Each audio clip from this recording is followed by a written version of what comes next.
Trumpet World Week in Review begins right now. Several big flashy stories have caught the world's attention this week. You had the tragic plane crash in Washington, D.C. You had DeepSeek causing Nvidia to lose more value in one day than any company has lost ever. But there's other news stories, less attention grabbing, that are also very significant. The world is growing closer to nuclear midnight. Europe is sending armed border guards to Gaza, the beginning of what will be a pretty huge story.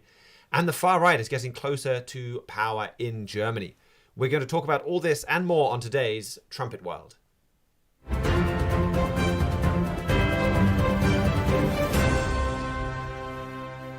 We'll start with one of these very important big picture stories, but a less eye-catching one, as we've just kind of live in a world where we've grown used to the specter of nuclear war and even human annihilation hanging over us.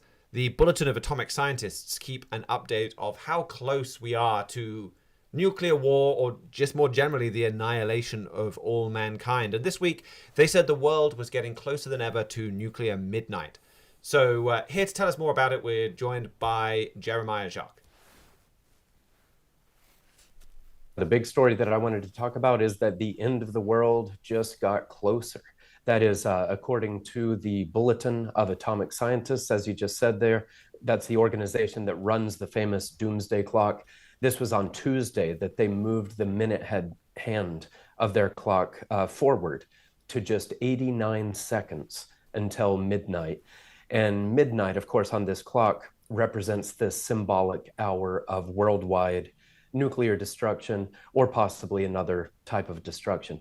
But this is the closest to midnight that the team has ever set the clock. So it's a very bleak assessment of global affairs that they have. And just for a little bit of the history of the clock here, the Doomsday Clock was created back in 1947 by Albert Einstein and J. Robert Oppenheimer and their associates, and that was shortly after atomic weapons had been developed and used for the first time. And it is, just a symbolic measurement of the likelihood that mankind will start nuclear war. The definition has sort of broadened as time has gone on, but the farthest from midnight that the clock has ever been set was back in 1991. That's when the Cold War era ended. And at that time, the scientists who run the clock set it back to 17 minutes until midnight. So that was viewed as comparatively as a very safe and peaceful time. But in recent years, the scientists behind the clock have seen Russia and China in particular getting more and more belligerent. These are both nuclear armed nations, and they're both revisionist nations. They're both expansionist nations, and they're not interested in arms control treaties. In recent years, Russia has been violating and pulling out of arms control treaties, and China has refused to ever sign them to begin with. So the atomic scientists have been pushing the clock forward, mostly to reflect that in recent years, and also to show rising threats from Iran and North Korea and other potential flashpoints such as that. In 2020, as tensions rose, they pushed the clock to 100 seconds to midnight. Then in 2023, it was pushed forward again to just 90 seconds to midnight. But now, as of Tuesday, the team behind the clock says that the threat is even more severe. They say the threat is unprecedented, and they're sounding the alarm about just how close the world is to nuclear World War III. So as I mentioned, it's mostly Russia and China's nuclear programs that they emphasize, but they also point out that America isn't leading as it once did, and an increasing threat of biological weapons, also Russia and China's anti-satellite weapons, and just the kind of the general instability of the international order. So the scientists put all this together, and then they write, in 2024, humanity edged ever closer to catastrophe. Trends that have deeply concerned us continued. And despite unmistakable signs of danger, national leaders and their societies have failed to do what is needed to change course.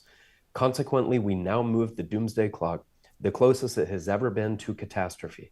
Our fervent hope is that leaders will recognize the world's existential predicament and take bold action to reduce the threats. So that's their hope, that leaders will take bold actions to reduce all these threats that are multiplying and intensifying. But I think when you take a look around the world today, it is hard to envision that really happening to a degree that would really turn things around. So just looking over the history, like this 89 seconds to midnight, this is the closest they've ever set the clock, I believe. And like that is remarkable to stop and think about. The Cuban Missile Crisis, they had that, I think, I've got a graph, I can't read it massively clearly, but somewhere around 2 minutes to midnight. So they're saying that the world right now is closer to nuclear war than we were in the Cuban Missile Crisis. The other time that they have where it was very close to midnight was 1984 to 1986, which I think was when NATO had those big war games planned in Eastern Europe, or in Europe. I'm trying to remember what they were called. I'm wanting to say Broken Arrow, but I don't think that was correct. There was around the time when the Pershing missiles also got deployed to Western Europe as well. I'm thinking of there was a nuclear exercise, or there was a military exercise that was happening in the mid 80s that Russia thought was a precursor to a real invasion, and I think that they had it 3 minutes to midnight then. But they're saying this is more dangerous now than even the Cuban Missile Crisis. Like they're saying that back in the Cuban Missile Crisis, people felt like there could be a nuclear war. Like you had drills in school, like you asked people on the street and they were afraid of that. That doesn't really seem the case right now. Like I don't think people are really thinking about nuclear war in the way they were back then. I mean, do you have any sense of why they think it's more dangerous then, or why people aren't giving this as much attention as they were back then? I think those are all valid questions for sure. I think a part of it is just the fact that, in the 80s, during the Cuban Missile Crisis, at times like that, you had far fewer nuclear powers.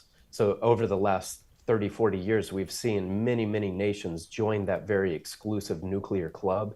It was only America for the first couple of years, and then, of course, the Soviet Union.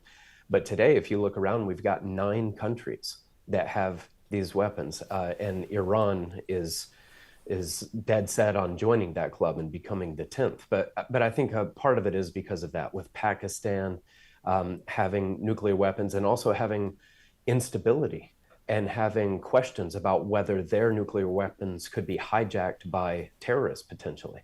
And of course, there's nuclear North Korea as well, a real rogue state with some fervent ideologies that make it wildly unpredictable. And so I believe that factors into it a great deal, just kind of the proliferation of these. But at the same time, I think it is, we should acknowledge that the Doomsday Clock is it's only a symbol, and some of the reasoning is speculative. And there are people who dispute the fact that we're now in the most dangerous time. I think that the reasoning, the arguments behind that are valid. But some say, you're getting a little carried away. Do you remember what the Cuban Missile Crisis was like? So I think there is room for some debate there. Okay, thank you. Yeah, Able Archer was was what I was trying to remember in the moment, and I couldn't remember the war games in 1983. That you had a lot of tension coming up after that. And you mentioned the Bulletin of Atomic Scientists has been around for quite a while. And this, I wanted to start with this because this story really does put a lot of things into a big picture perspective. And because this has been around for quite a long time, Herbert W. Armstrong, the founder of the Plain Truth magazine, that was the predecessor of the Trumpet and of so much of what we do here, he was talking about the Bulletin of Atomic Scientists and what was happening there. And one of the things that he pointed to is the profound teaching that this gives us, in that we have all of this education. We are more advanced technologically than mankind has ever been, and we can do some incredible things with technology, and we've got all kind, we're talking about computers and artificial intelligence, and now it's just become routine to have new video models that are very hard to distinguish from real life dropping, when you can just describe something from a few sentences and a computer can make it. We have all of that, but everything that we do, everything that we invent, doesn't just get off so often just gets used for destruction. We can do all of this technologically, but we don't know the way to peace. And this was Mr. Armstrong talking about the Bulletin of Atomic Scientists. I think this was back in a World Tomorrow program that was broadcast in 1984, when they had moved it quite dramatically forward, closer to midnight. And I think he's talking to an audience, or it's filmed talking to an audience in Thailand. You can play clip 1. Now, in what we call the more civilized areas of the world, today there is increasing trouble. You're living in a world that in this 20th century has made awesome progress. We've sent man to the moon and back. We have sent unmanned spacecraft that were made near Ambassador College, which I'm president, in Pasadena, California, that have traveled to the planet Mars and sent back photographs taken right on the very surface of Mars. The technological advancements are amazing that the world has made. And yet, the world still is experiencing, even in its civilized part and the educated part of the world, appalling evils. Crime is increasing everywhere. Families and family life is breaking down. About 1 in 2 marriages is ending in divorce. Parents don't get along with their children, or children with their parents. And this whole civilization is breaking down. Now there's the fear of nuclear war. The President of the United States has recently said that he fears that we are now approaching Armageddon and the end of this world. That the whole world is going to come crashing down. Civilization. The atomic scientists, some of the greatest minds in the world, the most highly educated technological minds, have recently moved the Doomsday Clock from 4 up to 3 minutes till midnight. And midnight is the time they think that the nuclear warfare could erase all humanity from off the face of this earth. Now, if it comes, and I can tell you on authority, it is going to come. It is going to hit Thailand, as well as every other nation in this world. And we have come to the place where every man, woman, and child on the face of the earth can be obliterated and erased from off this earth. That is the type of world you're living in. Now, what is the answer? I have talked to the leaders all over this world, and they don't know the answer. They are puzzled. I talked to heads of governments all over the world, and their problems are greater than they can handle. It's just problems, problems, problems. So this is a story, as Mr. Armstrong talked about. It illustrates a sobering problem with mankind, that we don't know how to solve our problems, that increased knowledge has not brought increased solutions, and we don't know how to bring peace, and we don't know how to solve all of these problems. So this story shows that, but it also is a fulfillment of a very specific and dramatic fulfillment of Bible prophecy, because Jesus Christ himself said that the world would get to this point. So in this way, I mean, it points to our problems. It points to even a cause of all of our problems, our human nature, and our refusal to listen to God and go to him as the only source for these solutions. But in that way, in pointing to fulfilled prophecy, there's also even a message of hope in us drawing nearer to midnight. Yes, that's right. I'm thankful that you played that clip from Mr. Armstrong. That was fascinating to hear him chime in on this representative symbol here. And it's also something that's been on the radar of Trumpet Editor-in-Chief Gerald Flurry for more than 20 years now. It was back in 2002 that the clock was pushed forward from 9 minutes to midnight to 7 minutes to midnight. And at that time, Mr. Fleury wrote an article about it. Part of that article says, quote, "The world should have jolted out of sleep at the news, but no real alarm was sounded. The majority of the news media dismissed it, and many still slumber on as the world heads towards self-destruction," end quote. So that was from an article Mr. Fleury wrote in 2002, as I said, and he goes on to explain that the reason why that move was so significant is because of what you just mentioned there, Mr. Palmer, and that is what Bible prophecy says about a nuclear World War III. That's in Matthew 24, 21 through 22. And Jesus Christ there is talking about a coming war that'll be so devastating that it will have the potential to wipe out all human life. So technologically, you know that that has to be a nuclear war that results in a nuclear winter. Nothing else would really have the potential to be that thorough to erase all life from Earth.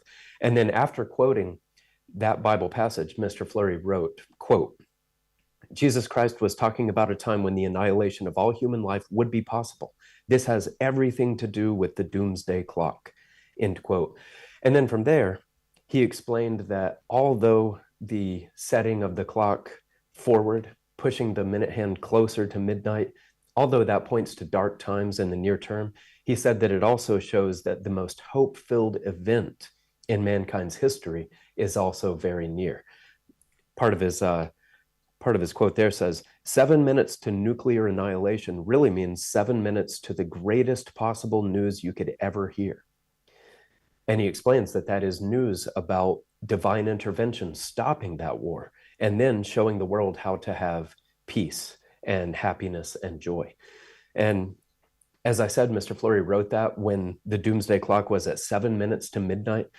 So I think that the urgency and the excitement about this is much more intense even right now, since the clock now stands at 89 seconds to midnight.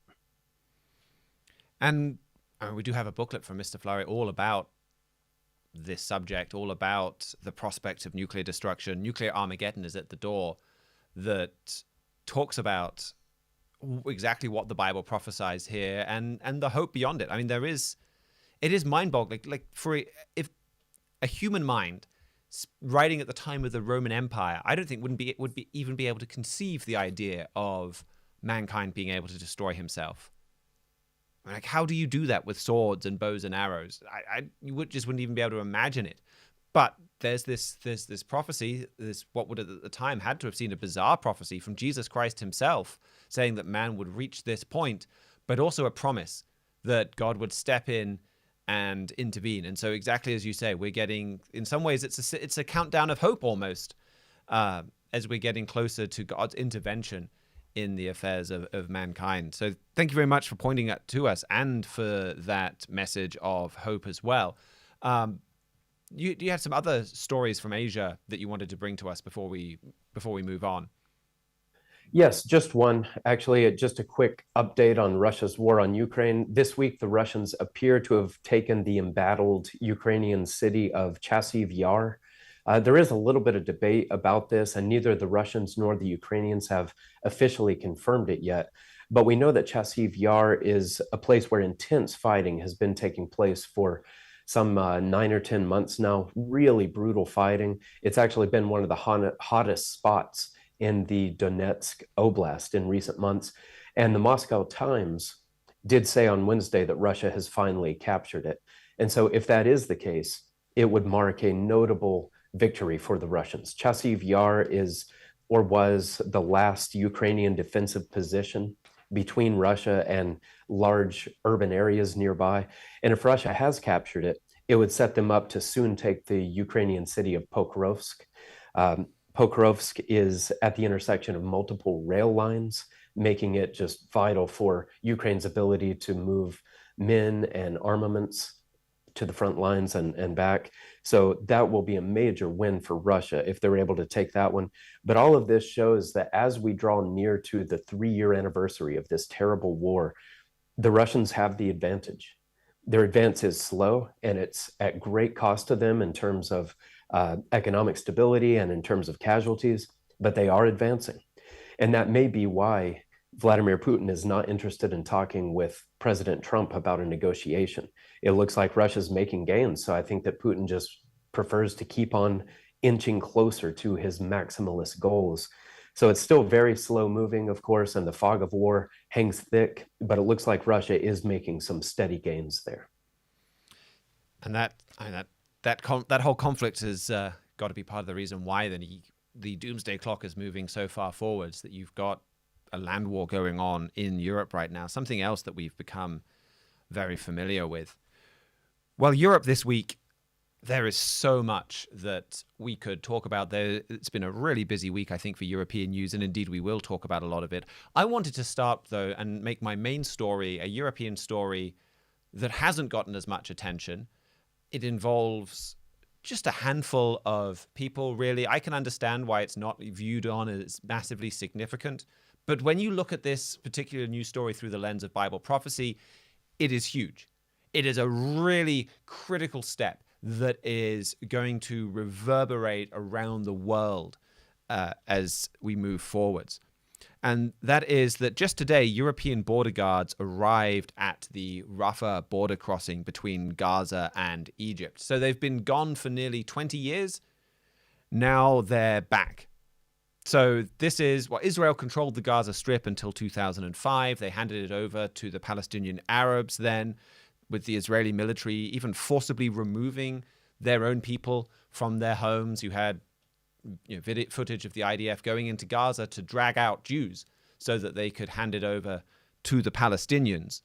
And of course, these are the same soldiers that get accused of ethnic cleansing and a whole lot of nonsense. But that withdrawal from Gaza, one of the issues with that was, how do we control the border with Egypt? Because if they didn't want to have Israeli soldiers still stationed at that Rafah border crossing with Egypt. But if you hand that over to the Palestinians, well, then there's no oversight. They could bring in whatever weapons they want from Egypt. Not a great situation. So in stepped the one party apparently considered fair and unbiased by everyone involved, the European Union. And the EU dispatched about 70 border guards. It was EU BAM. I don't know if they say it like that. The European Union Border Assistance Mission. I'm going to call it EU BAM because that's much quicker than saying EU BAM. But they came over there and they would watch the border. Now, this very quickly fell apart. 2007, Hamas took control of Gaza. Egypt closed the border. The Egyptian monitors fled. And then the border crossing kind of has changed over the years since then. It was closed. The Muslim Brotherhood took over Egypt. It opened again. It's kind of been on and off. But the EU BAM, the European border monitors, have been gone for about 20 years. And then on Friday, they're back.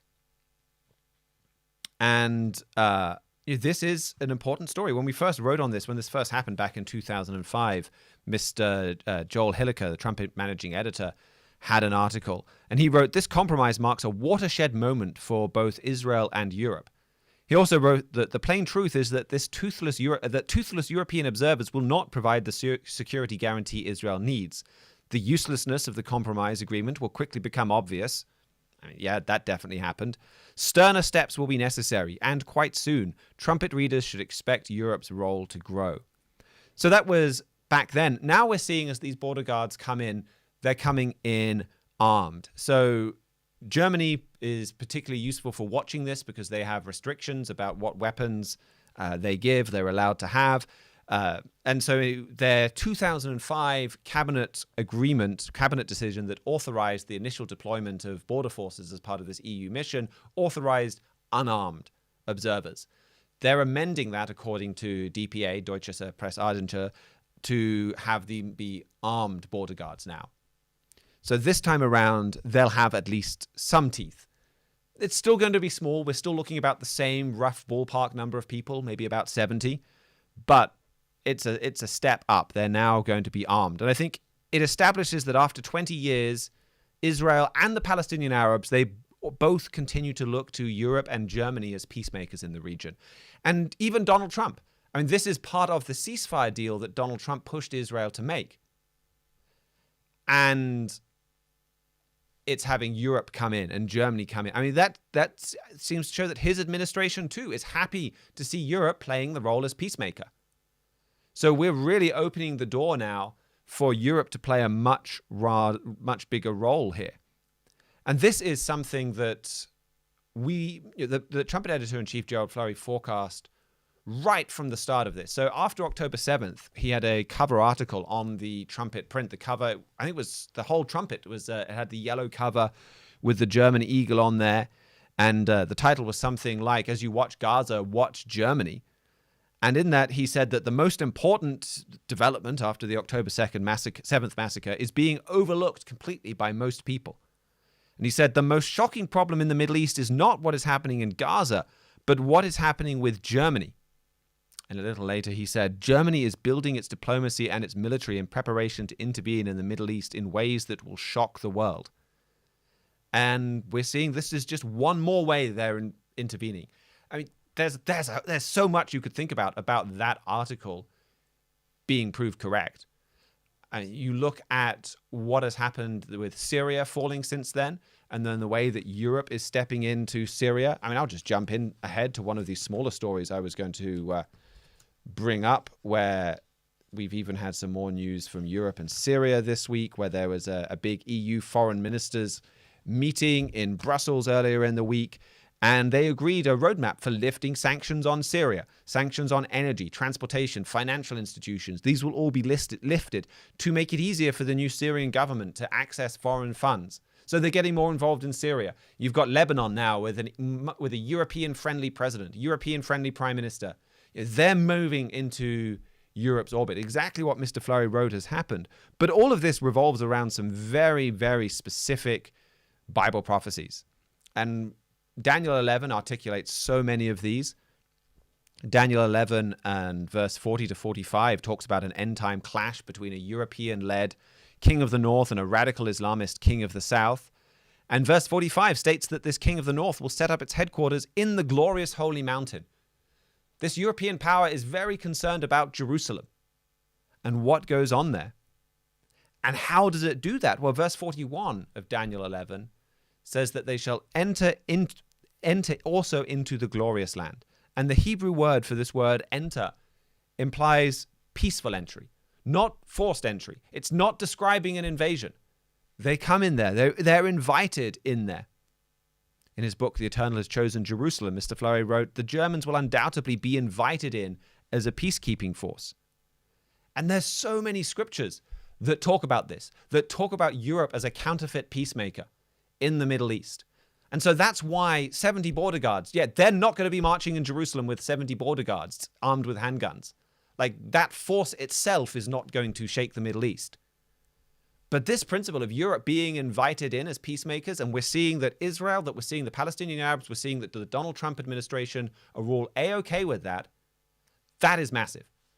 And like I said, there's so many scriptures that talk about this. So Daniel 8 and verse 25 is a parallel scripture talking about the strong man that leads this king of the north. That says that he shall cause craft to prosper. And that it says that word craft, it could mean deceit or fraud. And then it says he shall by peace destroy many. Their leader has these fraudulent peace pacts and uses them to destroy. I mean, there's so many scriptures about this. I was looking into this. I found this clip I'm quite excited to play for you. This is from Mr. Armstrong in 1941. I think it's one of the oldest sound bites I've ever found from him. And he's talking about the way that peace pacts will be used to deceive. I mean, we're breaking into the context a little bit, but he cites just some of the scriptures that talk about this and this fraudulent use of peace pacts. This is clip 4. But one thing is certain, according to Bible prophecy, the time is yet coming when, as we read in 1 Thessalonians, the 5th chapter, they will proclaim and shout peace and safety. That message will go out, and peace and safety will be proclaimed to the world, as we find it described in 1 Thessalonians, the 5th chapter. Let me read you just the first 6 verses. There's only one way that you can know what is going to happen in the world, and that is from the Bible prophecy. And so here Paul says, yourselves know, you know perfectly, that the day of the Lord, notice he's speaking of the day of the Lord so cometh as a thief in the night. For when they, now not you, but they, that is those who are not converted, not God's people, the people of the world, the nations of the world, when they shall say peace and safety, as the world will proclaim, then, notice, sudden destruction cometh upon them as travail upon a woman with child, and they shall not escape. Now, the day of the Lord is a time of destruction sent from the Almighty. I'll read you in just a moment some of the other texts describing this day of the Lord and what it is.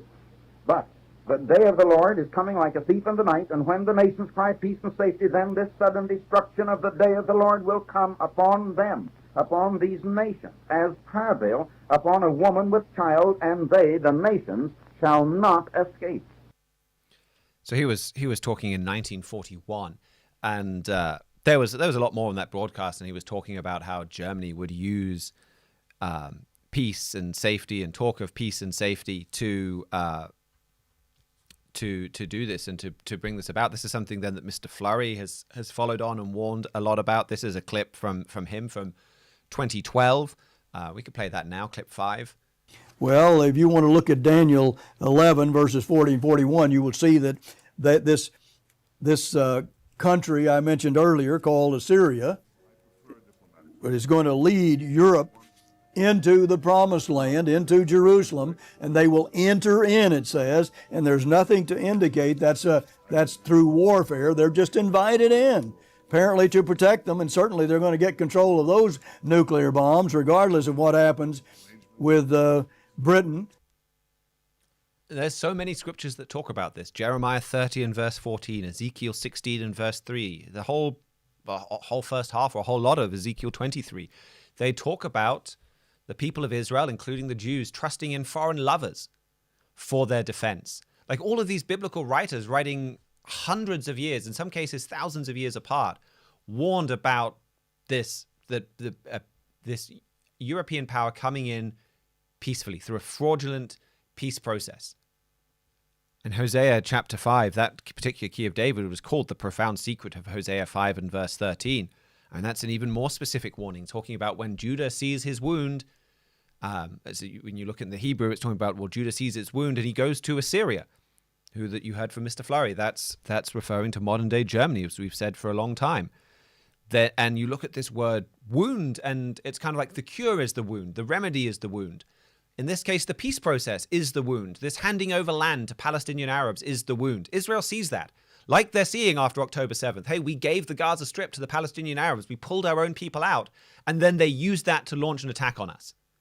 That whole approach is a wound. It doesn't lead to peace.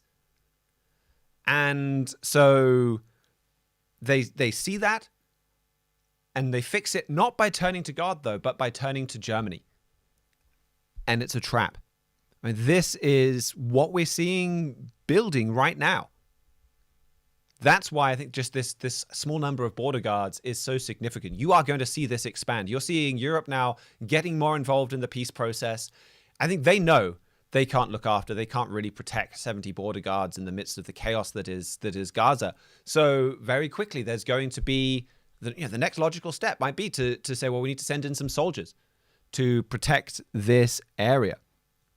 But the Bible reveals more than this just being a deadly trap. It shows that all of these events in and around Jerusalem are just pivotal for the whole world, that this double cross is part of a major chain of events that is going to bring the world right to the brink of that nuclear midnight that we were just talking about with Jeremiah. I mean, the same verse in Daniel 8 and verse 25 that talks about craft to prosper and peace to destroy many, talks about this strong man standing up against Jesus Christ himself and being destroyed. That Jesus Christ is going to be the sending of peacekeepers to the Middle East. It's part of that chain of event that leads to the return of Jesus Christ, bringing real and genuine peace to the whole world. So that is the inspiring, the exciting part of this story. In our free book, The Eternal Has Chosen Jerusalem, will explain all of this in much more detail, and more importantly, put all of these events in the clear context of God's plan for mankind. Well, there are some other European stories I wanted to run by. Before I do that, though, maybe I will bring Mihailo Zekic into this. If you've got anything to add on that story, and then your other Middle Eastern stories. Well, a few things. Well, for one thing, you maybe you mentioned it, I forgot, but specifically with those peacekeepers coming into Gaza, this would be the first time that German armed soldiers will be within the part of this mechanism in Israel, in the Palestinian territories, etc. And the fact that Israel, that's not even controversial anymore within Israel itself, that goes to show how much those two countries have increased relations and how much Israel sees Germany as somebody they could trust. That's a really good point. Unless you've seen something different from me, though, I mean, it's a bit of a facetious distinction, but they're not soldiers. They're armed border guards, and of course, armed border guards are very different from they're armed men that protect your borders. So yeah, I mean, practically, you're right. They are soldiers. I think that's a really good point, that Israel's quite happy to have them there. Indeed. With a few other stories coming in from Israel, it's actually been a pretty busy week from Israel. We just had the release of 3 more hostages. Well, actually, no. 5, 6, 7, 8 or 9, I believe. 3 Israeli hostages and 5 Thai workers that were kidnapped on October 7th, along with the Israelis. The Israeli hostages, for their part, include a dual Israeli-German citizen, as well as a female IDF soldier and an 80-year-old man who were released. In this case, we showed last time when we talked about this, the baying crowds that Hamas is supposedly protecting the hostages from. In this case, they let the crowds push the hostages around a bit, which understandably ruffled a few feathers in Jerusalem, and Israel's part of releasing Palestinians got into a bit of jeopardy because of that. And the Thai workers they've been reuniting with their families. I believe they're in Thailand now, so you're still seeing a trickle more of people coming in out of Gaza. Also, last night, Israel's ban on UNRWA, the United Nations Relief and Works Agency, went into effect. That's that UN agency that supplies, that funds Palestinian refugee camps in Israel, in Palestine, in a lot of these other surrounding countries, and that includes running hospitals, running schools, and that includes letting organizations like Hamas infiltrate those schools and hospitals. The UN looking the other way while Hamas is teaching generations of Palestinian children to get ready to be terrorists and to be excited to basically get killed doing so. So this is ordinarily it would be a step in the right direction for eliminating some of these problems, but in practice, at least last time I checked, not too much has changed. The staff members in these places that have been afraid to go to work so far are still afraid to go to work, and those that are brave enough to go to the school or to the hospital or whatever apparently have been unimposed. We'll see if that continues going forward. Again, the law just went into effect. It looks like Israel's had a lot more other pressing issues to worry about than sending police units into schools and hospitals at this point, but that may happen in the future. This also coincides, of course, with the U.S.'s decision to stop funding UNRWA, which could be a much more significant nail in that coffin as they run out of money from places abroad. Another story from Syria you mentioned. While these discussions in places like Brussels are going on, Ahmad al-Shara, the leader of HTS, that reformed so-called al-Qaeda group that now controls Syria, they've officially cemented their control. He's dissolved Syria's constitution, which of course was from the Assadist days, so whatever it meant didn't really mean much anyway, and has named himself interim president. He still claims he wants to create an inclusive government in Syria, and that's going to be temporary, and he still has the issues of the Kurds to deal with that we talked about in this program a few weeks ago. That still hasn't been settled. So this may very well be the best situation he could work up with. We don't necessarily know he's going to stay around for life, but I mean, at this point, he's already done so much to cement his control over Syria, and with people in Europe and other places are eager to do business with them, to take away all these restrictions, to turn a blind eye to all these kind of things he's doing. He could very well become Syria's permanent new leader going forward. And another story from Israel to mention, well, specifically in the West Bank. We've talked before about the Palestinian Authority, this independent group that's running parts of the West Bank. They've been besieging these terrorist compounds in there.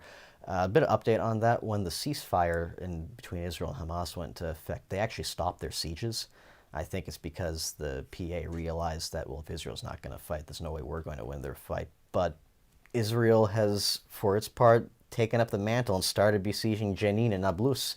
There was a pretty big skirmish in Nablus, I believe, this week for a couple of days, which, you know, there's a ceasefire going on in Gaza, but Israel is still fighting Hamas in the West Bank.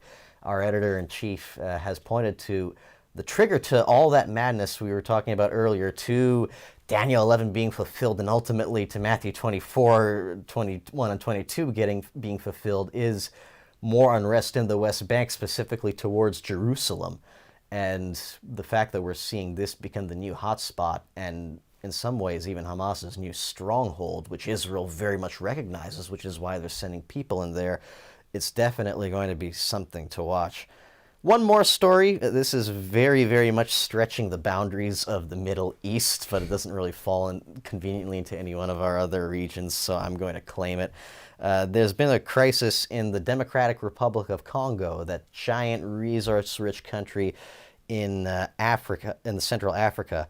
M23 rebels, which is a rebel group in the very eastern fringes, have captured the key city of Goma in a surprise offensive that is the most that group has captured since, I believe, since 2012.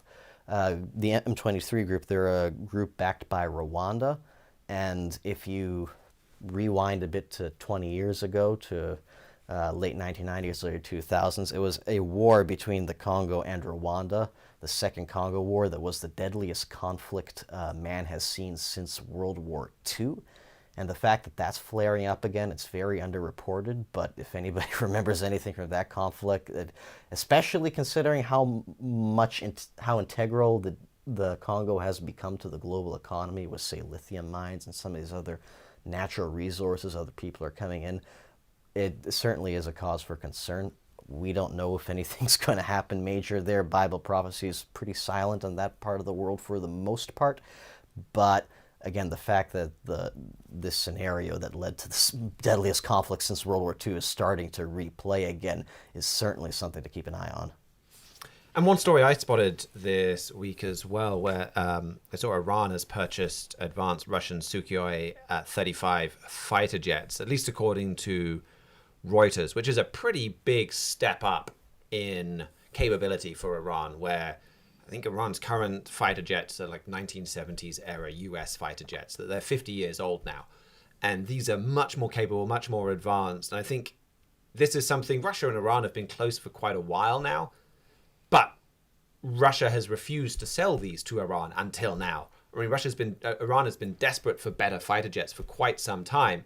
So I think the fact that Russia has said no so consistently to someone who really is an ally shows you how capable these things are, shows you what a big step up it is. And Russia is like, okay, well, you're our ally for now, but Iran hasn't always been a Russian ally. They're not sure about giving them things that are too good. So they've not done that, but now they are, as they gain more and more desperate for Iran to help them in Ukraine, and that conflict is really drawing them together in kind of this global anti-American, anti-Western alliance.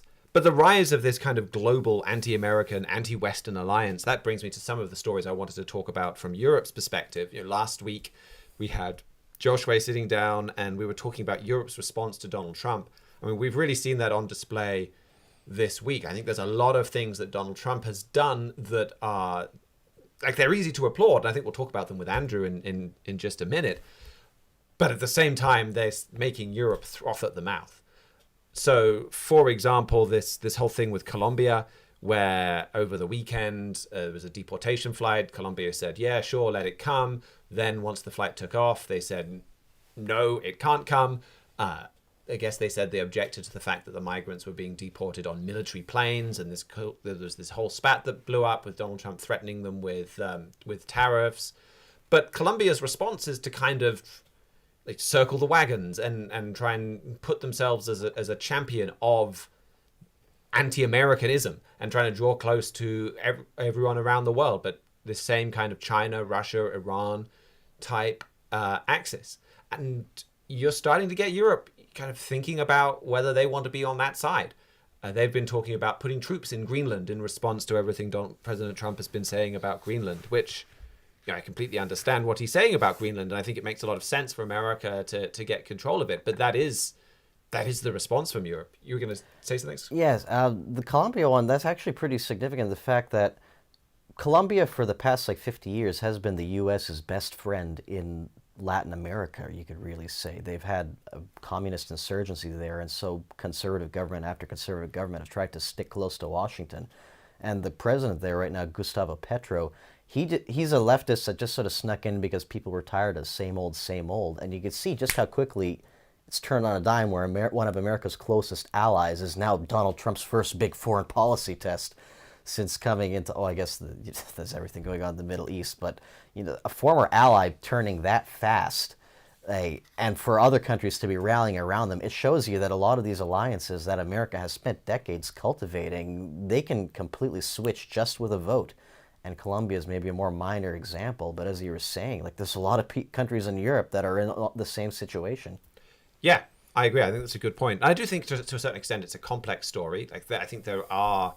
we have on this show been kind of spending several years saying, well, America needs to have some pride in its power, stand up for itself, that if you're going to survive in a world of evil human nature, you need to do that. So I don't want to kind of immediately turn around and say, hey, America shouldn't be standing up for itself, showing pride in its power. But there are still consequences to some of those actions, and it matters exactly how or where.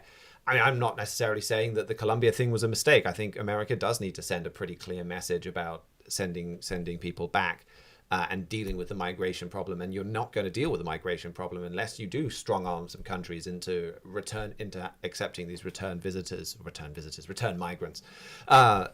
So it needed to happen, but at the same time, this trend of the world uniting against America and Europe moving in that direction, that is worth watching. And maybe this isn't something, say, that's happening under President Trump's watch. It may be something that has happened already, that now that America is no longer subsidizing the rest of the world and giving away all of this stuff and accepting all of the migrants willy-nilly, you will see fault lines and divisions and people siding against America being exposed when that kind of turn happened earlier.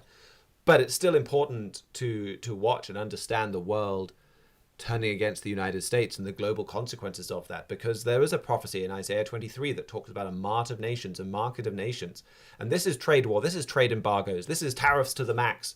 But it's not what America is inflicting on other countries, it's what the rest of the world is inflicting on America. So this is where things are heading if America does not turn around. And Britain's going to be caught up in that as well. So that's an important story to watch. I mean, there's also been some big political stories in Europe this week, especially with this far-right Alternative for Deutschland, this party that has a very different view of the world, a very different view of history, that ultimately looks at America as the global bad guy from a geopolitical stance, and that the Nazis weren't the bad guys during World War II. That's their worldview. So Elon Musk was appearing over the weekend to campaign for them, and basically praising them, praising specifically Germany's warlike nature, saying, I was reading Julius Caesar's account of the very first encounters of German tribes in the Gaul campaigns, and he was like, wow, very impressive. These are powerful warriors. And he's out there at this AfD event telling Germany, you need to embrace that. You need to be that way again. So that's an important story. And there's a lot that Musk and the Alternative for Deutschland get right. But there's also this, this is the same party whose leader said we have the right to be proud of the achievements of the German soldiers in 2 world wars. So for Elon Musk to be standing up and saying those things at one of their events, I mean, that is pushing Germany encouraging Germany to go in a very, very dangerous direction. And we have an article on our website from Joshua Michels that is just excellent, talking about that, and we can make sure that we get a link to that in the show notes, where I think that went up on our website on Monday. 80 years after the Holocaust, Musk asked Germany to leave its past behind. Then also, this is very much a breaking story. I should have a look, see if we've gotten any updates on this for you. But the you had what's called the firewall against the Alternative for Deutschland was kind of broken this week. So there's this long-standing policy that nobody works with the Alternative for Deutschland. All the mainstream parties consider them too extreme. Well, this week, the mainstream right, the Christian Democratic Union, did work with the Alternative for Deutschland, and they passed on Wednesday a non-binding immigration bill, basically saying that Germany should close its borders, or at least allow no asylum seekers whatsoever in, because you're only meant to claim asylum if you are fleeing from a dangerous country. None of the countries on Germany's borders are dangerous countries, so there's no reason for anyone to cross into Germany and claim asylum. That is completely reasonable. I think that makes a lot of sense. But the fact that they sided with the Alternative for Deutschland here is very significant. And Angela Merkel came out and criticized them for doing this. Somebody left the party. The AfD leader, Alice Weidel, called it a historic day for Germany, and that the firewall that has blocked her party out of power has fallen. And Friedrich Merz's point is a good idea doesn't become a bad idea because bad people agree with it, which is fair enough. But it is potentially paving the way for maybe a Christian Democrat AfD coalition at some point, where you start to see Germany in this party that has a very different view of Germany's past and Germany's future being invited into government. So that's a significant story. And the breaking part of that is they're set to vote today on a binding law that's similar to this, that is it put some more different restrictions. It's called the influx limitation law. They'll vote for that today, and it looks like this binding law will pass with the support of the Alternative for Deutschland. So a significant milestone that shows you we have a new Germany, that you have a Germany willing to work with the far right. And this is leading to the rise of this strongman in Daniel chapter 8 that we read about, who sends in all of these peacekeepers. That is exactly what we're watching for. So that is an important story. You've also had a lot of news stories about Europe's fear of Russia this week. So you had another undersea cable being attacked in the Baltic over the weekend, a fiber optic connection between Latvia and Sweden. This is becoming really common now, with Russian and Chinese ships allegedly, or suspect, but very likely, coming in and tearing cables under the Baltic. And then also Belarusian dictator Alexander Lukashenko. He won, in quotes, his 7th term as Belarus's president over the weekend, a shocking 87% of the vote. So really popular guy here, or rather very dictatorial guy here, with no free press, etc. Most of his opponents are jailed, they're exiled, political dissent is crushed. This was far from a fair election. So he's back. He said it's better to have a dictatorship in Belarus than a democracy like Ukraine, which I guess is fair enough as a apology goes. But I mean that's the history of so much of Eastern Europe. That was the several leaders in World War II as well. Well, it will be worse if the Nazis have direct control. So I can be a bit of a tamer dictator. But the rise of this dictator or this dictator right there that's allied with Russia, and that is part of prompting Europe to respond. And this is part of what is leading Europe to desire and to have a strongman. And then one final story that I feel like we've got to mention, that is this new DeepSeek Chinese ChatGPT knockoff that has come along and taken the world by storm, where Nvidia, the world's most valuable company, lost over $500 billion in value, the biggest one-day fall in value for any company in stock market history. So they've come along. This has been called AI's Sputnik moment by Mark Andreessen. I think he was Netscape's founder, or he was big in Netscape Navigator, for those of you who remember the internet in the 1990s. That, I think, China's Sputnik moment, that's a big wake-up call to the fact that China might not just be copying the United States, but innovating as well. But that's something, too, that Europe is taking note of, because they're kind of like, oh, well, we feel like we're behind in the AI race, and China was able to come back and come up with something.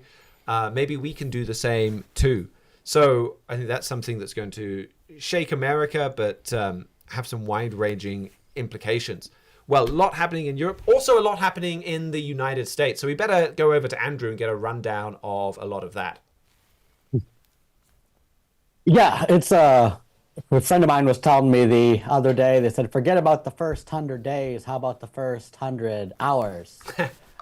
Because the Trump administration has, they've only been in office 11 days now, but reacted with tremendous speed. Even I was somewhat shocked in that he seems like in these 11 days to have pretty much solved the border crisis, if it holds. I mean, there's obviously still the deportations that he's promised that need to happen. But the border crossings in just the past week have fallen something like 90%. I guess we'll see as it's winter, so they dip down a little bit. But if you just look at the statistics, for the last 4 years under Biden's watch, 9.3 million people have been apprehended at trying to cross into America at the southern border. That's roughly the population of Austria. So if you took everyone in Austria, teleported them to Mexico, and had them cross the border, that's roughly what we were dealing with under the Biden administration. You divide it by days, and it's roughly 6,500 per day. It's gotten as high as 11,000 in the summer, and then maybe 2,000 or 3,000 in the winter. But the average is 6,500 per day. For the past week, we've been we've been encountering less than 600.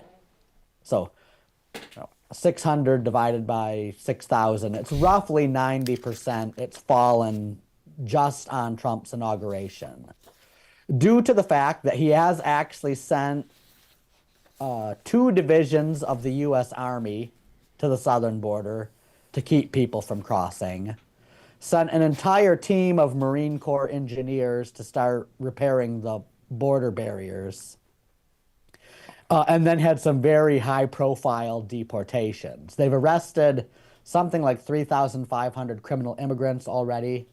And then, of course, had the very high-profile story you talked about earlier with deporting them on military planes back to Colombia.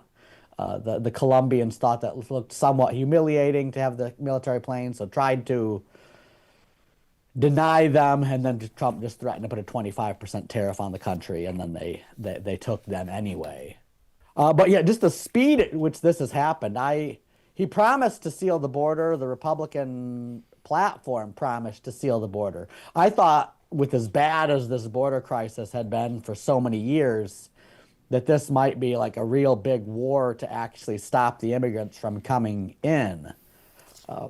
But so far, it looks like just a few soldiers, some deportations, border crossings have fallen to the lowest they've been since the height of the COVID pandemic, when people were staying inside. And it's quite a remarkable story. I think it shows how much this was a deliberately caused crisis. We've been hearing from the Biden administration for 4 years, we're doing everything we can. It's just it's a complex problem to solve. We wish we could do more.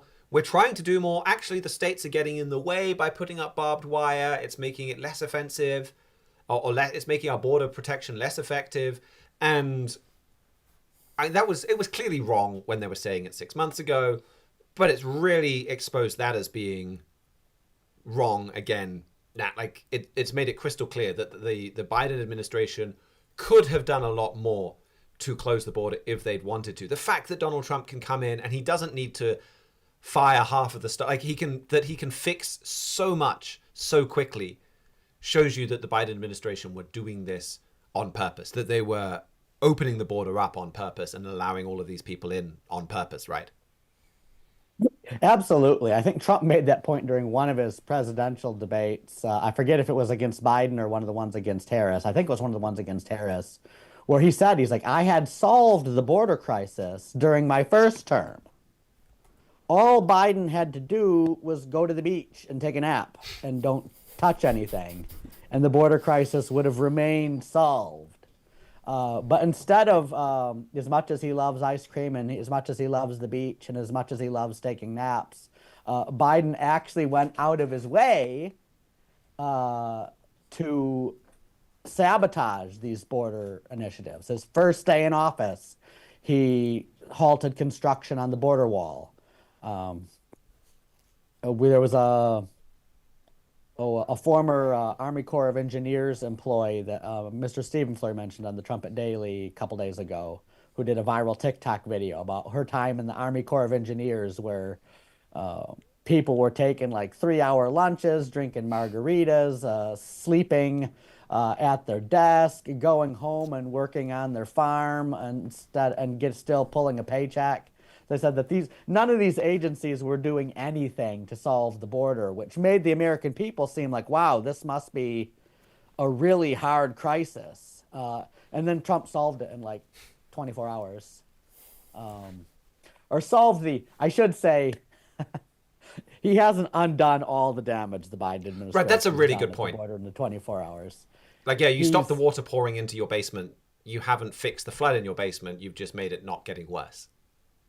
Right. There's still, 9 million new illegals came under Biden.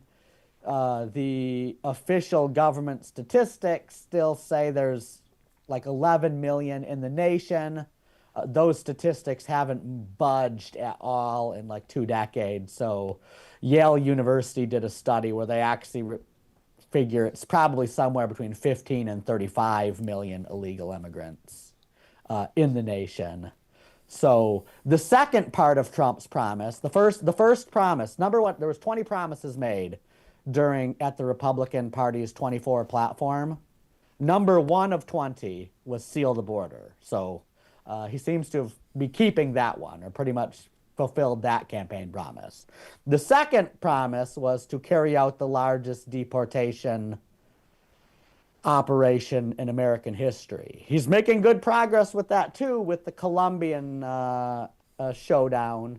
But the 3,000 or 4,000 people he've arrested so far is a drop in the bucket compared to the probably 30 million illegal immigrants who are here. So Sorry, go on. And as you alluded to earlier, I do think Trump has the will to carry out that promise, but it could elicit some pushback. No one's broken out into the streets rioting this term like they did back during his so-called Muslim ban during his first term, but the Catholic Church in the United States is one of the biggest supporters of illegal immigrants. They've already Catholic Charities USA has put out a couple viral videos telling illegal immigrants how to avoid deportation. The Pope Francis has called Trump's deportation agenda insane, I think is the word he used. And so we could definitely see some pushback from that in the time going forward. Who was it? It's the president of the United States Catholic Bishops Conference, Jose Gomez. I'm always shocked at how blunt he is with how he describes things, but he's honest, at least, where his new book phrases it this way. He said, like, back in the Middle Ages, he's like, you had like Latin culture in Italy and like English culture in England, and they were oftentimes opposed to each other. It's like that cultural divide has been projected onto the New World, where you now have Latin America and Anglo America. Everything south of the Rio Grande is a Latin culture. Everything north of the Rio Grande is primarily an Anglo-Protestant culture. And so this man who's running the U.S. Catholic Bishops Conference, that's definitely how he views Trump's deportation agenda. It's not so much a matter of just enforcing the law, but an actual culture clash between like Latin America and Anglo America. Trump's trying to deport all these illegal immigrants who came from Latin America back to their home countries, and then you're getting the Catholic Church and Colombia and a number of these Latin nations banding together against that. And logically, from their standpoint, reaching out to Europe, because there is it's called Latin America because it's from like the ancient kingdom of Latonium in Italy. There's an old cultural tide between Europe and Latin America, continental Europe and Latin America, that's a lot deeper than whatever temporary alliances America's made with Colombia in the past few decades. They say Colombia may have been our best ally in Latin America for a while, but it was never a very deep-seated alliance. Their alliance has always been back through their language, through their culture, through their religion to the Latin-speaking regions of Europe, France, Spain, Portugal, Italy, etc. Now, I think you had a clip that you wanted to play here that that talked about as well, this clash that is prophesied between Europe and the United States, and even the way that Europe would work with and draw closer to Latin America was prophesied. But even this migrant crisis itself is prophesied. And this is something Mr. Fleury talked about in a 2014 Key of David. America has a serious problem on its southern border, and the nation is deeply divided about that problem and many others. And did you know that immigration problem is actually prophesied in your Bible? The British nation also has a serious immigration problem, and very similar in some ways to what's happening in America. And they too are deeply divided about that issue and many other issues. But they too, their problem too is prophesied in your Bible. Now this is something that's going to affect every single one of us. And so we need to understand it. I'd like to give you a simple plan, just a simple plan so that you can prove to yourself that immigration problem is prophesied in the Bible. And we can just follow a few scriptures and see that. Now, we are over an hour, so we do need to wrap this up in pretty short order. But could you give us some of that rundown of how this is prophesied, Andrew? Yeah, that's actually a really good Key of David program from, like I said, 2014, so over 10 years ago now. And he goes through, actually primarily, I believe the main scripture he focuses on in that program is Deuteronomy 28 and verse 52, that talks about if end-time Israel, America and Britain, rebel against God's law, he'll send a foreign enemy against them, who will besiege them and all their gates until your high and fenced walls come down.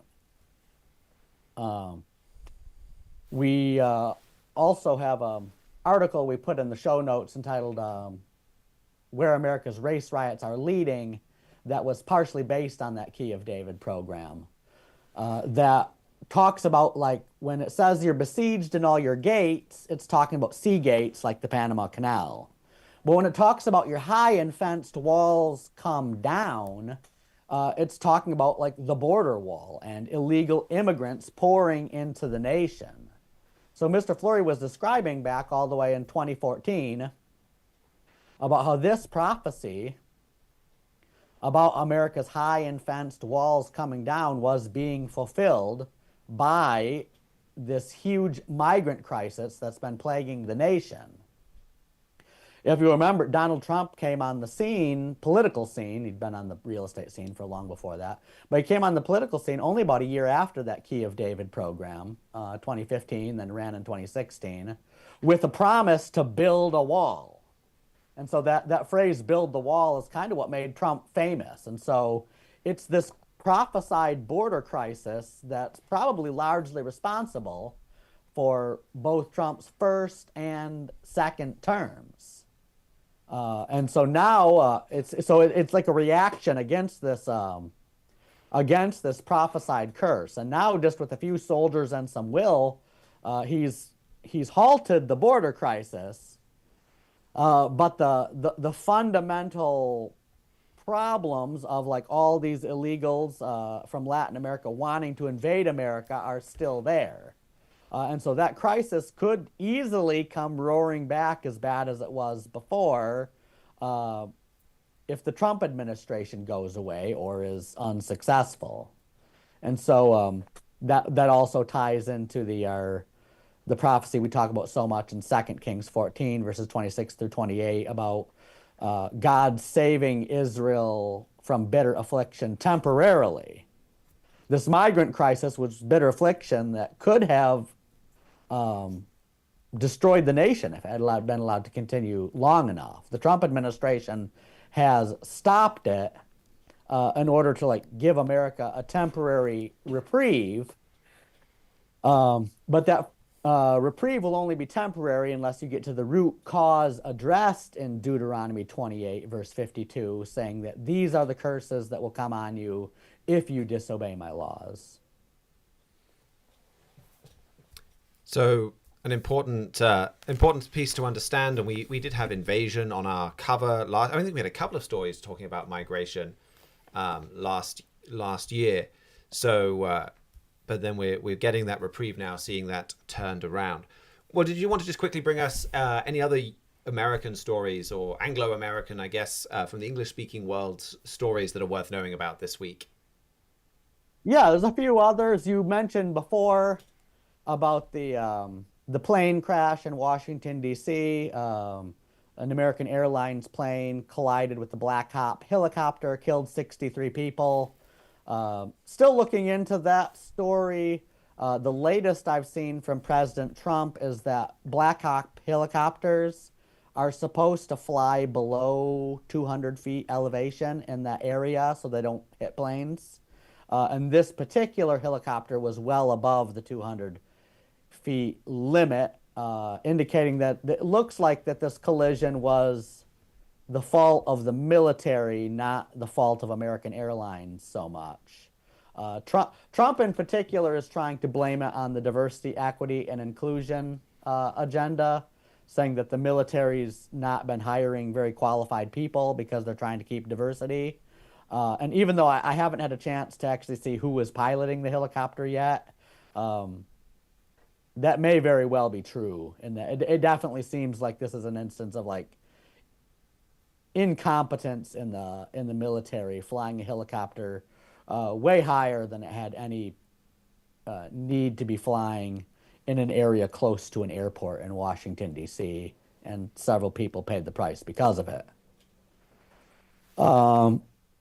In some other stories, the trade wars are escalating. We already talked about how Colombia backed down after Trump threatened to tariff them.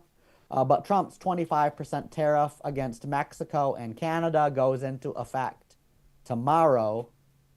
And President Trump also announced this week that there's also going to be a 10% tariff on China that will go into effect tomorrow. And he said new tariffs on, not against particular nations, but on aluminum, computer chips, copper, defense equipment, pharmaceuticals, steel, and semiconductors will be coming soon. These are all items that have been deemed necessary for national defense, and it's probably unwise to be too reliant on other nations for things like steel and copper. So new tariffs on those will be coming shortly. Other than that, it looks like I have a story about Louisiana's electrical grid is still facing mounting challenges as natural disasters increase. No particular natural disaster in Louisiana this week, but just the number of hurricanes and other natural disasters that have devastated that region over the past few years is starting to make it hard for the infrastructure to keep electrical prices at an affordable level.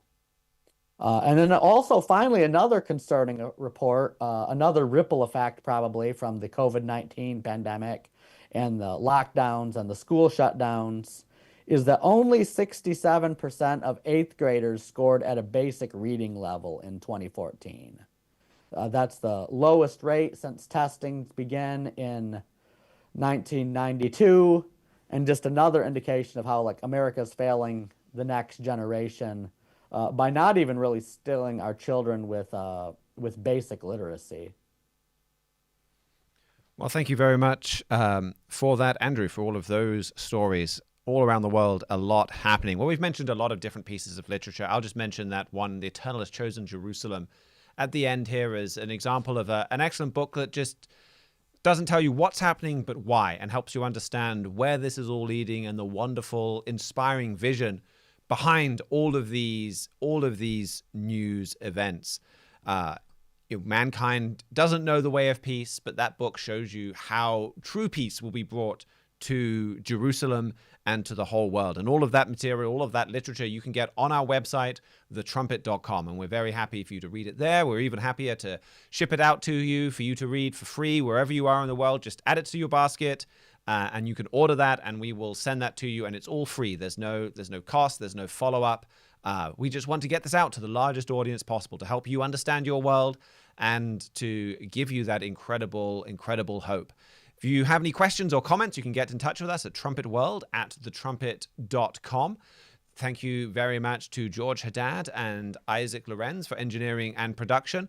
We'll be back on Wednesday where we'll be doing, if all goes well, our Trumpet review show where we'll look and sit down with Trumpet Assistant Managing Editor Philip Nice and talk about the latest Trumpet print edition and discuss the big stories, the big important stories that are there and get a kind of a big picture look at all of the most important news going on right now. Those are some of my favorite episodes. I really enjoy doing those. So please do stick around and join us then. And until then, keep watching your world.